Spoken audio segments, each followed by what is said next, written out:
करें शुरू। जी जी। आप सबको मेरा नमस्कार। आज महाराजगंज में इंडिया गठबंधन के प्रत्याशी हमारे लोकप्रिय विधायक श्री वीरेंद्र चौधरी जी के केंद्रीय कार्यालय का उद्घाटन था और ये मेरा सौभाग्य है कि मैं उसमें शामिल हुई। मेरे साथ कांग्रेस पार्टी के जिला अध्यक्ष श्री शरद सिंह बबलू जी और यहाँ पर सपा के जिला अध्यक्ष श्री विद्यासागर यादव जी मौजूद हैं। ये एक बहुत निर्णायक चुनाव है और ये चुनाव ना अकेले कांग्रेस लड़ रही है, ना अकेले समाजवादी लड़ रहे हैं, ना आम आदमी पार्टी लड़ रही है, ना कम्युनिस्ट लड़ रहे हैं। ये चुनाव संविधान जो लोग खत्म कर देना चाहते हैं और संविधान जो लोग बचाना चाहते हैं, उन दो ताकतों के बीच में ये चुनाव है। कोई मुझे संशय नहीं है ये कहने में कि ये चुनाव एक तरफ संविधान खत्म करने की और एक तरफ संविधान बचाने की ताकतों के बीच में है। ये चुनाव जो लोग संविधान में आरक्षण खत्म करना चाहते हैं और जो संविधान में आरक्षण बरकरार रख के उसको बढ़ाना चाहते हैं, उनके बीच में है। ये चुनाव उन लोगों के बीच में है जो 1600 करोड़ रुपए रोज का कमा रहा है और जो गरीब किसान 27 रुपए कमा रहा है। ये चुनाव इस देश पे हर घंटे बेरोजगारी से हताश होकर जो 2 युवा आत्महत्या कर रहे हैं वो लड़ रहे हैं। इस देश में हर घंटे 2 किसान अपनी जान दे रहे हैं, वो लड़ रहे हैं। इस देश में महिलाएं जो असुरक्षित हैं वो लड़ रही हैं। और इसीलिए जो गठबंधन है वो एकजुट होकर एक स्वर में एक ताकत के साथ ये चुनाव लड़ रहा है। चाहे वो हमारा शीर्ष नेतृत्व हो, चाहे वो राहुल गांधी जी और अखिलेश यादव जी हो, जो एक मंच पर एक बात एक स्वर में बोल रहे हैं और संविधान की बात कर रहे हैं, चाहे वो हमारे शीर्ष नेतृत्व खरगे जी हो या प्रियंका जी हो या बाकी जो हमारे घटक दल के साथी हैं वो लोग हो, या महाराजगंज की धरती पर जो मेरी जन्मभूमि है, कर्म भूमि है, मेरे पिता की भूमि है, वहां पर हो।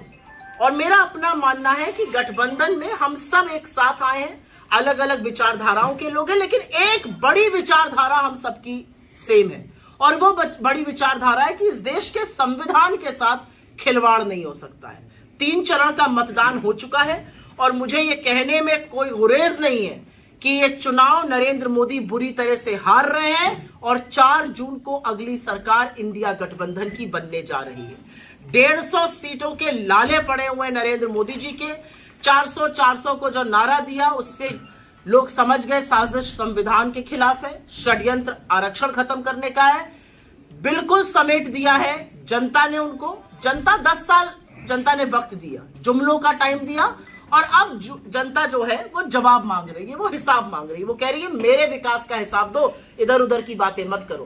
पहले चरण में मोदी जी को मुस्लिम लीग, पहले चरण में मोदी जी को मटन मछली याद आया, दूसरे चरण में वो औरतों के ब्याहताओं के मंगलसूत्र और आपकी गाय भैंस तक पहुंच गए, और तीसरा चरण आते आते हार से इतने बौखला गए कि अपनी आंखों की पुतली, अपने जिगर के टुकड़े, अपनी खुद की परछाई अडानी अंबानी को उन्होंने स्वाहा कर दिया। तो आज बीजेपी और संघ में बड़ी चिंता है कि हार कर मोदी जी हमारा क्या हाल करेंगे। मुझे ऐसा लगता है कि इन बिंदुओं पर चुनाव लड़ा जाना है। ये हमारा मैनिफेस्टो है, 48 पन्ने का ये मैनिफेस्टो है, 15,329 शब्द है। और आप मान्यवर पत्रकारों से, आप प्रबुद्ध पत्रकारों से मेरी एक दरख्वास्त है, मेरी एक रिक्वेस्ट है, एक अनुरोध है, एक आग्रह है। इस मैनिफेस्टो को जो हमारी वेबसाइट पर भी है, हमारी सोशल मीडिया साइट्स पर भी, आप पढ़ लीजिएगा। और अगर 48 पन्ने में से 15,329 शब्दों में अगर आपको एक भी वो बेसिर पैर की बात मिल जाए जो नरेंद्र मोदी मंच से झूठ बोल रहे हैं, तो जिस जगह कहिएगा वहां पर आऊंगी और जितने चाबुक चलाने को कहिएगा हम चाबुक खाने को तैयार हैं। एक भी ऐसी बात नहीं है जिसका झूठ, जिसके बारे में भ्रम नरेंद्र मोदी जी फैला रहे हैं। मैं बस 2 मिनट पे अपनी बात कहकर खत्म करूंगी और आपके सवालों का स्वागत है उसके बाद। ये चुनाव 5 बड़े न्याय पे लड़ा जा रहा है। इस चुनाव में बेरोजगारी बड़ा मुद्दा है, महंगाई बड़ा मुद्दा है, आर्थिक असमानता मुद्दा है, बदहाल किसान मुद्दा है, बिल्कुल मजबूर मायूस श्रमिक मुद्दा है और नारी मुद्दा है। उसके अलावा हिस्सेदारी इस चुनाव का बहुत बड़ा मुद्दा है। 10 साल बेरोजगारी बनाई और जब बेरोजगार ने प्रदर्शन किया तो उस पर लाठियां बरसाई। कहा गया पकौड़े तल लो, पकौड़े तलने वाले तेल को 90 से 220 पर लेके आ गए, गैस को 400 से 1100 पे लेके आ गए। हमने वादा किया है और कल ये अखिलेश जी ने भी अपने मंच से कहा, राहुल जी ने भी कहा, 6 महीने के अंदर 30 लाख सरकारी रोजगार हम देंगे। हम पहली नौकरी पक्की सुनिश्चित करेंगे। डिग्री और डिप्लोमा धारकों को 1 लाख रुपए का सालाना स्टाइपेंड देंगे, 8500 रुपए महीना। हम 4 साल की जो ठेके पर सेना की नौकरी है, सेना की जो नौकरी है, देश की सरहद की सुरक्षा ठेके पर नहीं की जाती है। हम अग्निवीर को खत्म करेंगे और बहाल करेंगे जैसे पुरानी व्यवस्था थी उसको, और हम पेपर लीक के खिलाफ एक ऐसा भयावह कानून बनाएंगे कि हाड़ कांप जाए पेपर लीक करने वालों को। हम नारी के लिए, नारी न्याय में हम बात कर रहे हैं महालक्ष्मी की, हम बात कर रहे हैं 8500 रुपए महीना, 1 लाख रुपए साल गरीब महिलाओं के अकाउंट में डायरेक्ट पहुंचेगा। ये हम कर्नाटका और तेलंगाना में करके दिखा रहे हैं, ये देश में करेंगे। आधी नौकरियां, जो नई सरकारी नौकरियां होंगी, वो लड़कियों के लिए रिजर्वेशन की बात कर रहे हैं। हम बात कर रहे हैं किसान की, हम कह रहे हैं कि हम आपको एमएसपी की कानूनी गारंटी देंगे। हम 16 लाख करोड़ मित्रों का नहीं, आपका कर्जा माफ करेंगे, पहले भी करके दिखाया है। हम कह रहे हैं कि हम आपकी खेती को जीएसटी से मुक्त करेंगे। हम श्रमिकों की बात कर रहे हैं, वो श्रमिक जिनको पैदल चलवाया गया। इस महाराजगंज के लड़के, मुझे याद है, कोयंबटूर से पैदल चल रहे थे, जब मुझे पता चला तो हमने उनका बंदोबस्त किया। ऐसे श्रमिकों को हम न्याय देंगे।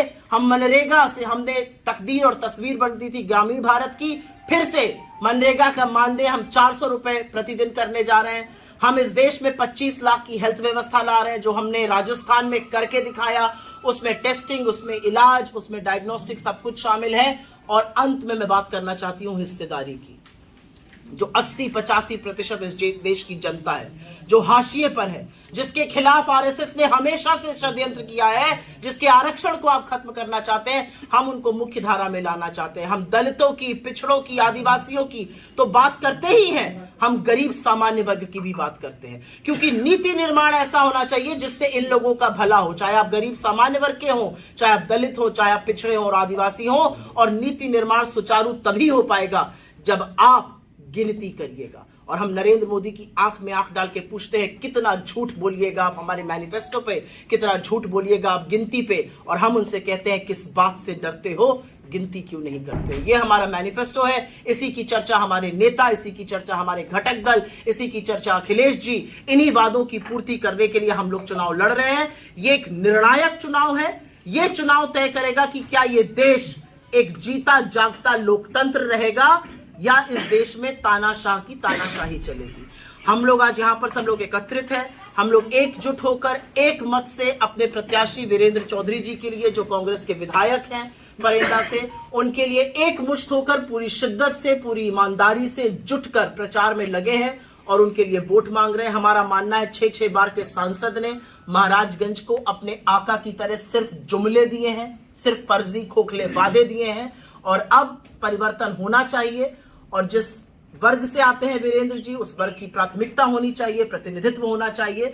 और हम सब मेहनत कर रहे हैं कि वो चुनाव जीते। और मुझे पूरा विश्वास है कि जनता उनके साथ लामबंद होकर खड़ी है। आपके माध्यम से भी हम जनता से गुहार लगाते हैं कि उनको एक बार मौका देकर देखिए, वो आपकी आवाज बनकर आपके हक और हुकूक की बात सदन में करेंगे। बहुत बहुत धन्यवाद। आपके सवालों का स्वागत है।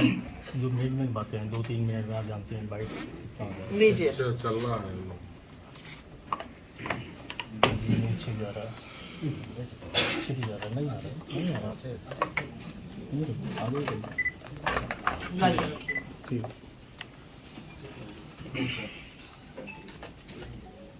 शुरू करें।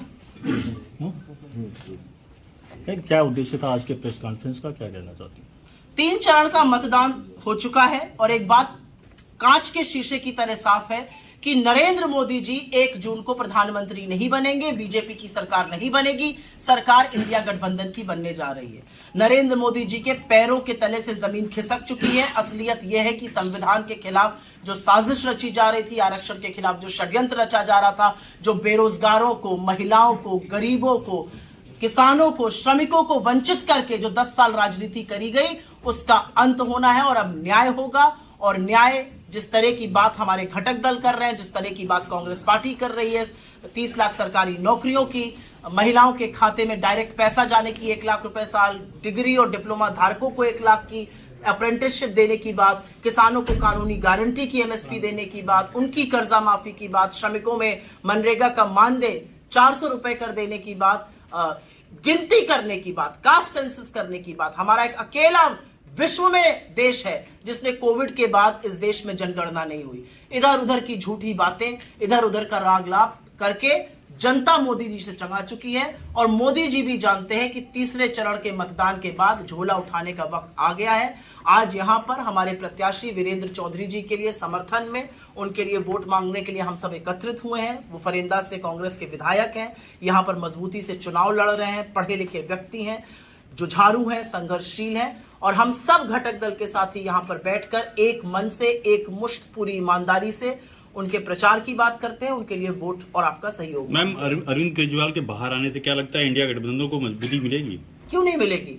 मुझे लगता है इंडिया गठबंधन को मजबूती मिलेगी। इस देश में जो संविधान में जो लोग आस्था रखते हैं उनको मजबूती मिलेगी। आप सोच सकते हैं कि लोकतंत्र में, भारत जैसे लोकतंत्र में दो मुख्यमंत्रियों को जेल में डालकर चुनाव लड़ा जा रहा है। ये कौन से तरीके हैं? आप सोच सकते हैं कि चुनाव के जस्ट पहले सबसे प्रमुख विपक्षी दल के खाते सीज कर दिए जाते हैं। आप ये सोच सकते हैं कि मुख्य धारा के मीडिया को पूरी तरह से ब्लैकआउट कर देने के निर्देश दिए जाते हैं। ये अलग बात है कि मीडिया अब आपकी बात सुनने को तैयार नहीं, क्योंकि अब आवागमन की बेला है तो मीडिया भी थोड़े अपने तेवर दिखा रहा है। नरेंद्र मोदी जी ने अडानी और अंबानी का इतना बड़ा नाम लिया, भ्रष्टाचार का इतना बड़ा आरोप लगाया, कहा बोरों में भर भर के टेम्पो में लाद लाद कर काला धन बांट रहे हैं, लेकिन आप जैसा प्रबुद्ध वर्ग उनकी बात पे कुछ कर ही नहीं रहा है। टीवी डिबेट ही नहीं हो रहा है, ईडी सीबीआई उनकी बात नहीं सुन रहा है, क्योंकि अब आने जाने की बेला है तो जाते हुए प्रधानमंत्री की बात अधिकतर सुनी नहीं। प्रधानमंत्री 400 पार की बात कर रहे हैं, वो कहते हैं सारे भ्रष्टाचारी एक मंच पे आ गए हैं, क्या कहेंगे? प्रधानमंत्री 400 की बात कर नहीं रहे हैं, कर रहे थे। प्रधानमंत्री ने नारा दिया 400 पार 400 पार। जनता को समझ में आ गया कि 400 पार का मतलब है ये संविधान को बदलेंगे और इसकी पुष्टि अनंत हेगड़े ने, इसकी पुष्टि ज्योति मिर्धा ने, इसकी पुष्टि गिरिराज सिंह ने, इसकी पुष्टि उनके सांसद लल्लू सिंह ने और खुद अमित शाह ने की। असलियत यह है कि जो षड्यंत्र रचा जा रहा था संविधान को बदलने का, वो जनता के सामने पर्दाफाश हो गया और जनता को समझ में आ गया कि ये संविधान बदलेंगे। ये बाबा साहब ने जो हक दिया है, जो दलितों, वंचितों, शोषितों, आदिवासियों, पिछड़ों को आरक्षण का हक है, ये उसको समाप्त करेंगे। तो अब नरेंद्र मोदी जी अपने किसी भी मंच से 400 पार की बात नहीं करते हैं। अब आप जैसे प्रबुद्ध पत्रकारों के साथ बैठकर वो समझाते हैं कि 400 तो मेरे अभी ही हैं, वाईएसआरसीपी से, बीजेडी से, जिनके खिलाफ वो चुनाव लड़ रहे हैं। ये बहकी बहकी बातें नरेंद्र मोदी जी ऐसे ही नहीं कर रहे हैं, हार का बड़ा गहरा सदमा लगा है। महाराजगंज रेलवे का मुख्यालय क्या इस बार कांग्रेस का बड़ा मुद्दा रहेगा? और दूसरी चीज, जो रेलवे का मुख्यालय से रेलवे को जोड़ने की बात कही जा रही थी, उसको पूरा नहीं किया गया। हालांकि पंकज चौधरी जी कह रहे हैं कि इस चुनाव को जीतते ही, उन्होंने उद्घाटन भी किया है और इस चुनाव को जीतते ही वो पूरा करेंगे। क्या कहना चाहेंगे? तो पिछले 5 साल से झुंझुना बजा रहे थे क्या? कंसल्टेटिव कमेटी ऑन रेलवेज में जो आपका सांसद था, वो रेलवे लाइन यहां नहीं ला पाया, इससे ज्यादा नाकारा और निकम्मापन और दूसरा क्या होगा? और मुझे फक्र है कि मैं उस इंसान की बेटी हूं जिसने इसको पास कराया, googly Anand Nagar railway line को बजट में डलवाया, अनाउंसमेंट हुआ और उसके बाद जब वो चुनाव हार गए और दिवंगत हो गए, उसके बाद पंकज चौधरी रेलवे की कंसल्टेटिव कमेटी में रहते हुए उस रेलवे लाइन को नहीं लगवा पाए। 5 साल से सत्ता में आप हैं और अब कह रहे हैं मैं जब अगली बार आऊं। अब अगली बार तो खैर आप आ ही नहीं रहे हैं, तो 5 साल से झुंझुना बजा रहे थे क्या? ये मोदी जी ने एक आदत डाल दी अपने लोगों की कि अभी मैं कुछ नहीं करूंगा, जब अगली बार आऊंगा। आपको देख लिया, आपको परख लिया। अब जनता को एक जुझारू, कर्मठशील व्यक्ति मिल चुका है और जनता उनको जिताने जा रही है। आपके फर्जी दावों की, आपके फर्जी वादों पर अब जनता बरगलाने वाली नहीं है। मैम, कांग्रेसी नेता मणिशंकर अय्यर के बयान, पाकिस्तान में बम के बयान पर आज नरेंद्र मोदी ने पलटवार किया है कि कांग्रेस खुद देश के खिलाफ बोलती है। इसका क्या कहें? 10 साल प्रधानमंत्री रहे हैं नरेंद्र मोदी, 12 साल गुजरात के मुख्यमंत्री थे, 22 साल निर्वाचित सदस्य रहे हैं। एक चुनाव वो बिना पाकिस्तान और हिंदू मुसलमान किए लड़ सकते हैं। मैं दावे के साथ कहती हूँ, चुनौती के साथ कहती हूँ, नरेंद्र मोदी मंच से बेरोजगारी की, महंगाई की, आर्थिक असमानता की, गरीबी की, गुर्बत की बात करें, नहीं कर पाएंगे। बीच में मत बोलिए, बीच में मत बोलिए, मैं भी बोल रही हूँ।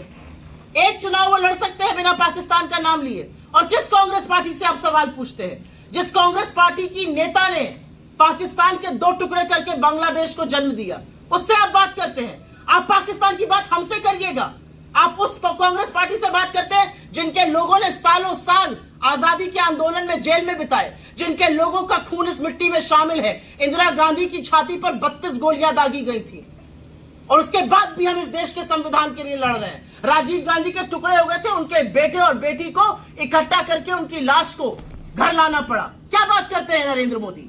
नरेंद्र मोदी ने आईएसआई को पहली बार इस देश की धरती में अगर पठानकोट में किसी ने बुलाया तो वो नरेंद्र मोदी हैं। बिना अपनी कैबिनेट को बताए, बिना सरकार को बताए लाहौर क्यों गए थे लपके लपके? क्या करने गए थे?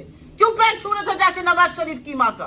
क्यों बिरयानी और सिवई खाने गए थे वहां पर? असलियत यह है कि आज भी कश्मीर में 48 घंटे पहले एयरफोर्स के ऑफिसर की शहादत होती है और नरेंद्र मोदी के नाम से श्रद्धांजलि का एक शब्द नहीं निकलता है। ये लोग आजादी के आंदोलन के दौरान मुखबिरी कर रहे थे, माफी लिख रहे थे और आजादी के बाद इनके जो कर्तव्य है वो सबके सामने है। पाकिस्तान की बात तब तो है ना जब मणिशंकर अय्यर ने पाकिस्तान मणिशंकर अय्यर का 4 महीने पुराना इंटरव्यू नरेंद्र मोदी को निकालकर भाषण देना पड़ रहा है आप लोगों की वजह से। मैं आप लोगों से भी नाराज हूं थोड़ी। सवाल पूछिए ना मोदी जी से, अपने प्रबुद्ध पत्रकार साथियों को बोलिए जो स्टूडियो से ज्ञान बांटते हैं रोज शाम को 5 बजे, 6 बजे, 7 बजे, खड़ा करे कटघरे में और पूछे नरेंद्र मोदी से कितनी नौकरी बनाई, क्यों आटे दही पे जीएसटी लगाया, क्यों पढ़ाई दवाई पे जीएसटी लगाया। 50,000 बच्चों को सेंट्रल यूनिवर्सिटी से माँ बाप ने निकाला है। क्यों? कोई माँ बाप अपने बच्चों की पढ़ाई रोकता है? क्योंकि उनके पास पैसे नहीं है अपने बच्चों को पढ़ाने के लिए। आज असलियत यह है कि इस देश की 20% आबादी 46 रुपए रोज पे घूम रही है। जो 2 पानी की बोतलें रखी है ना किले की, ये नहीं मिलेंगी 46 रुपए पे। लेकिन ये इसलिए हो रहा है क्योंकि उनसे सवाल नहीं पूछा गया, उनको कटघरे में नहीं खड़ा किया गया। उनसे सवाल पूछा जाता है, आप बड़े फ्रेश लग रहे हैं, इतने फ्रेश कैसे लगते हैं? उनसे सवाल पूछा जा रहा है, 4-5 मीटिंग कर लेते हैं, क्या इंस्पिरेशन है आपका? उनसे सवाल पूछा जाता है, आप आम काट के खाते हैं या चूस के खाते हैं? आप बटुआ रखते हैं कि नहीं रखते? ये सवाल है प्रधानमंत्री से पूछने के। 10 साल सत्ता में रहने के बाद, 10 साल सत्ता में रहने के बाद धज्जियां उड़ा देनी चाहिए प्रधानमंत्री से। बेरोजगारी, महंगाई, आर्थिक असमानता, गरीबी, प्रधानमंत्री को सब कुछ नजर आता है। म से मणिपुर, म से महंगाई, म से महिला सुरक्षा नजर नहीं आता। जिस व्यक्ति को आपने टिकट दिया, जिसके लड़के को आपने नाक रगड़ के टिकट दिया, कल उसके खिलाफ कोर्ट ने चार्जेस फ्रेम किए। क्या जवाब है प्रधानमंत्री का? पाकिस्तान की बात करते हैं। और कोई सवाल?